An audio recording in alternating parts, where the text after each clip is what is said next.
Soy un tipo que ve el vaso medio vacío. Tiendo a hablar mucho de lo que está mal en el mundo y lo que está mal en la iglesia. Y debido a eso, una de las preguntas que recibo más que todas las demás es que la gente quiere saber de dónde viene todo este mal.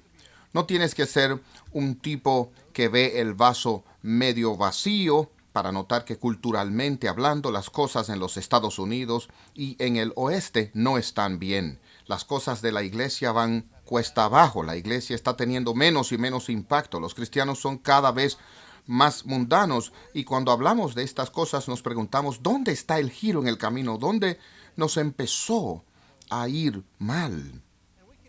Y podemos dar cualquier número de respuestas. Podemos notar el ascenso del liberalismo teológico del siglo XVIII en la iglesia. Podemos marcar en el año 1963 y la eliminación de la oración en las escuelas gubernamentales. Podemos señalar cualquier evento en la historia, el ascenso del darwinismo, o si somos más inteligentes, podemos volver al principio. Si realmente quieren saber dónde todo comenzó mal, tienen que ir a un pequeño lugar llamado el Edén, en un tiempo de miles de años atrás, porque tenemos que llegar a entender que lo que está mal con nosotros culturalmente, con nosotros en la iglesia, con nosotros como individuos, lo que está mal no es en última instancia que creemos en el darwinismo o que creemos en el relativismo o que no oramos en nuestras escuelas. El problema es que tenemos el problema que Adán y Eva tuvieron en el jardín. El problema, sea cual sea el problema es que no le creemos a Dios. Recuerden que en el jardín Dios dio sus instrucciones para Adán y Eva, muy sencillas, muy directas.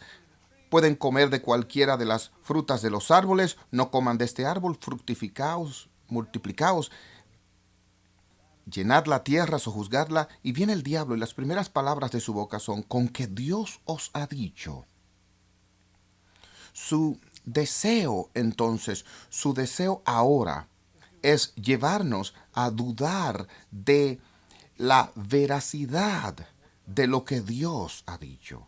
Piensen en esa segunda gran tentación, cuando Jesús mismo es conducido al desierto por el Espíritu Santo y el diablo viene a tentar a Jesús allí 40 días en el desierto sin comer o beber. ¿Qué le dice el diablo? Las primeras palabras de su boca: si eres el Hijo de Dios, di que estas piedras se conviertan en pan. Ahora, ¿qué fue lo último que Jesús escuchó antes de escuchar estas palabras del diablo? Jesús había sido bautizado por Juan el Bautista y en ese momento una voz de los cielos fue escuchada diciendo: este es mi Hijo amado.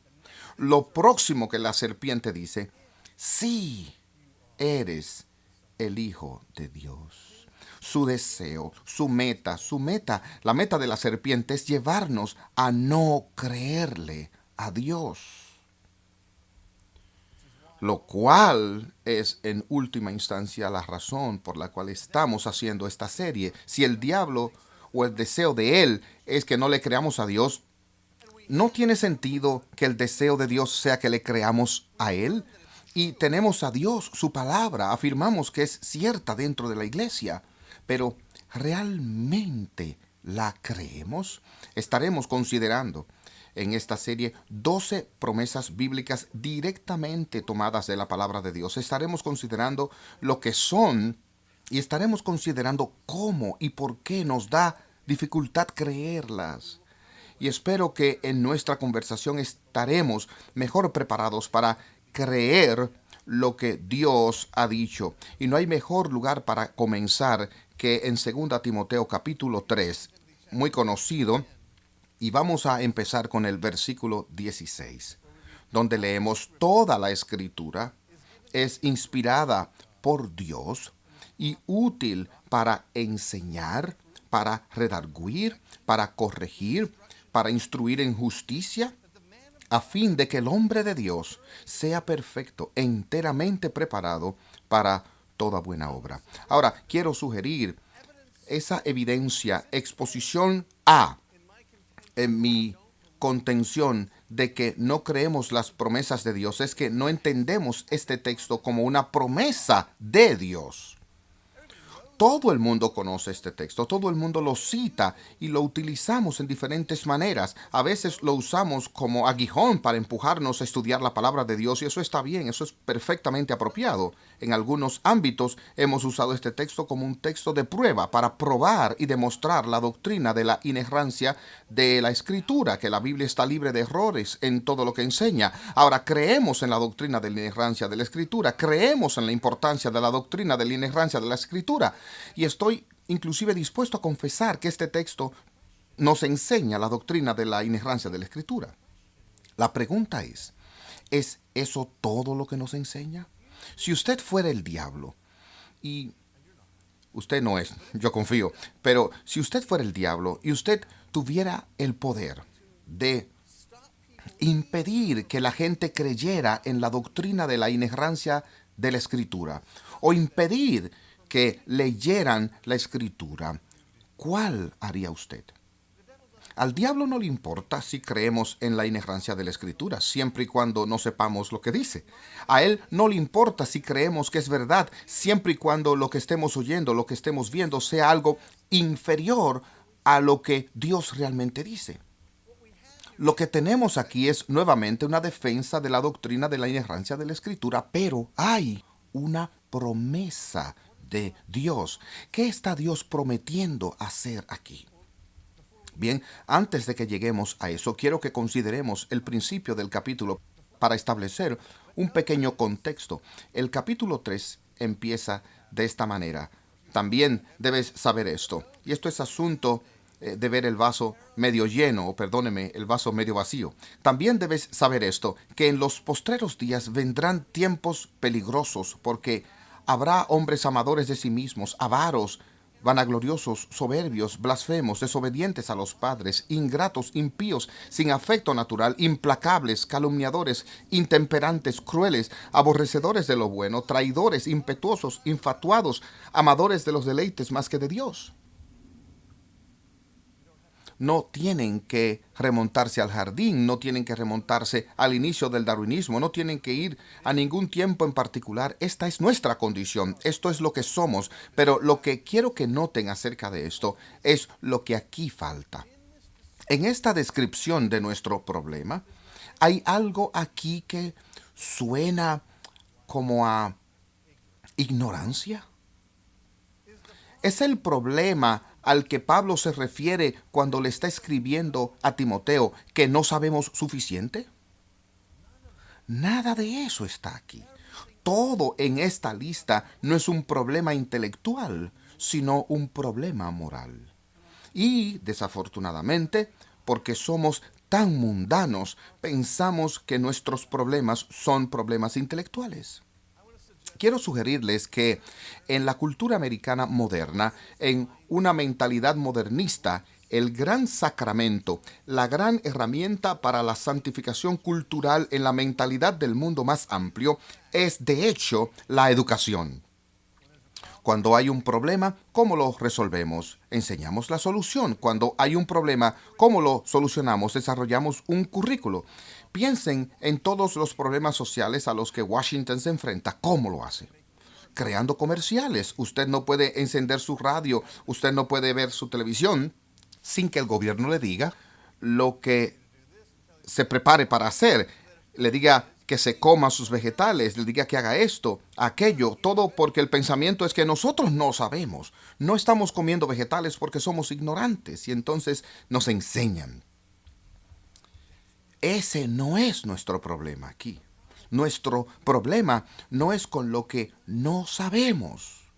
O sea, que la solución no es necesariamente aprender más, sino que la solución es creer más. Volvamos a nuestra promesa aquí. Toda la escritura es inspirada por Dios. Ahora, eso por sí solo debería ser una promesa para nosotros. Eso por sí solo debería cambiar nuestra posición en cuanto a la voluntad de Dios. Que no solo es cierto, sino que es un mensaje del Dios del cielo y la tierra. ¿Pueden imaginarse qué tal si tuviéramos un problema? ¿Qué tal si no entendiéramos algo? ¿Qué tal si no supiéramos algo? ¿Cómo resuelvo este problema o aquel problema? ¿Qué tal si alguien te dijera, tengo un libro que fue escrito por alguien, aquel que te creó? Aquel, de paso, que ordenó las circunstancias en las que estás. Aquel que solo puede hablar la verdad. Aquel que te promete que si estás en Cristo hará todo bien para ti. ¿Te gustaría tenerlo? ¿No estarías aliviado, entusiasmado, pensando, podré tratar con esta situación? Hay un libro dado por Dios, inspirado por Dios. Bien, ¿qué tal si, quiero decir, yo he escrito múltiples libros y no todos ustedes lo han comprado? Sé que no soy Dios, pero espero que mis libros les hayan sido de ayuda, pero quizás ustedes no estén interesados en este tema o interesados en aquel tema. ¿Será posible que Dios nos haya dado un libro? Este Dios es la verdad, es de ayuda para algunas personas, pero ¿qué tal si los intereses de Dios están aquí y mis problemas están allá? Esa es una pregunta jocosa porque el texto sigue diciendo que esta escritura dada por inspiración de Dios es útil para enseñar. Ahora sí, eso es algo en lo que estamos interesados, ¿o no? Nos gusta la enseñanza, tenemos libros preciosos, elegantes, leemos, aprendemos, estudiamos, somos estudiantes. La doctrina es algo en nuestros círculos teológicos que nunca hemos tenido demasiado. Que otros digan que la doctrina divide, nosotros decimos que la doctrina une. Que otros digan que la doctrina no debe ser, pero Jesús, nosotros decimos que Jesús es doctrina, es la verdad. Este libro nos da doctrina sana, es útil para la enseñanza o doctrina. Eso es algo maravilloso. ¿Doctrina sobre qué? Doctrina sobre Dios, sobre nosotros, sobre cómo relacionarnos. Nos da la doctrina, es útil para nosotros, para doctrina. Es útil para nosotros, para redarguir. Y es ahí donde empezamos a perder la conexión. Pensamos que, al menos en mi propia tradición teológica, nuestra tentación es creer que cuando el texto dice que es útil para la enseñanza, todo lo que sigue a continuación es relacionado con lo que eso significa. Que así como pensamos que lo grande acerca de la Biblia es que es útil para la enseñanza, para reprobar la mala doctrina, para corregir la mala doctrina, para enseñar la buena doctrina, en justicia, lo que pensamos es lo mismo que la buena doctrina. Esa sería una promesa sorprendente. Esa sería una razón maravillosa para darle gracias a Dios. Esa sería una maravillosa razón para venir a este libro. Pero es más que eso. Es mucho más que eso. La Biblia redarguye los mismos problemas que encontramos al principio del capítulo. Recuerden, la ignorancia no está en la lista. Lo que está reprobado es nuestra tentación a amarnos a nosotros mismos. Lo que es reprobado es nuestra tentación a amar el dinero. Lo que es deshecho es nuestras blasfemias, nuestras desobediencias, nuestra impiedad. Vean, este principio del capítulo describe lo que somos. El final del capítulo describe la solución, la promesa de Dios. Pero no solo este texto, sino la Biblia entera. Todo es útil para esto. Bien, sé que en nuestros momentos más honestos tenemos una tendencia a ver algunas partes de la Biblia como útiles y otras partes de la Biblia no tan útiles. Y ¿saben qué? Nosotros estamos equivocados y Dios está en lo cierto. Todo es útil para nosotros. No vemos el Antiguo Testamento y decimos, oh, eso es para los judíos. Vivimos en la era de la iglesia y eso realmente no es útil para nosotros, o tal vez es un poco útil cuando podemos aprender historias de cómo ser valiente como Daniel o ser un héroe como David, pero no es realmente útil para nosotros. Tal vez es útil para los niños en la escuela dominical. pero no para nosotros. Pero la Biblia entera es útil. Pero, ¿qué tal eso? Les voy a confesar algo. Hubo un tiempo cuando mi propia perspectiva sobre la doctrina del tiempo final es algo así en lo que los cristianos eh, no están de acuerdo todos, ¿verdad? Mi perspectiva era panmilenialismo, es la idea de que todo se va a resolver al final. Y mi lema era dejar lo último para último. Una vez que descifremos todo lo demás que tenga que ser descifrado, una vez que exploremos las profundidades de quién es Dios y quién es el hombre, cómo Jesús nos une a través de su obra, cuando dominemos eso, los decretos de providencia, y una vez que dominemos esto, podemos empezar a hacer preguntas acerca del libro de Apocalipsis que nadie entiende. ¿Alguna vez han pensado así?